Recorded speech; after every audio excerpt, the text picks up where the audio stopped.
समजा एखाद्या जोडप्याचं लग्न भारतात झालं आहे, हिंदू मॅरेज ॲक्ट, आणि नंतर ते फॉरेनला स्थायिक झाले किंवा तिथे ते नोकरी करत असतील, तर तिथं समजा त्यांच्यात वैवाहिक वाद झाले आणि त्यांनी तिथं डायव्होर्स घेतला, तर तो व्हॅलिड होईल का? तर याबाबतची केस अशी आहे की X वर्सेस Y, ॲपील नंबर 2426/2025, आणि ही केस डिसाईड झाली आहे 8 ऑगस्ट 2025ला.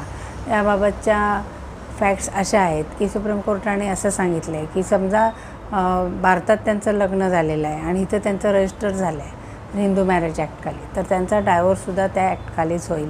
तर फॉरेनला घेतलेला तर तो डायव्होर्स व्हॅलिड होणार नाही. याबाबतच्या फॅक्ट्स अशा आहेत की X आणि Y हे जे पती पत्नी आहेत ते गुजरातचे रेसिडेन्स आहेत. त्यांनी तिथं लग्न केलं अहमदाबादला, आणि नंतर ते ऑस्ट्रेलियाला नोकरीसाठी गेले.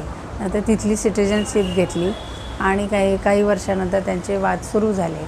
नंतर पतीने तिथली डायव्होर्स घेतला तिथल्या कोर्टाचा, ऑस्ट्रेलियाचा, आणि पत्नीने इथं गुजरातच्या फॅमिली कोर्टामध्ये रेस्ट्रिक्शन ऑफ कॉन्जुगल राईटची केस टाकली.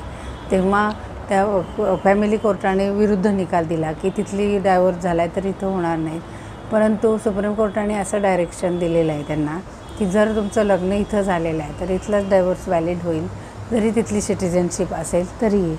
आणि फॅमिली कोर्टाने त्या मॅटरचे जे काही मॅटर आहे त्याचे सगळा हे स्टडी करून योग्य निर्णय द्यावा, असं त्या सुप्रीम कोर्टाचा ह्याच्यात निकाल आहे.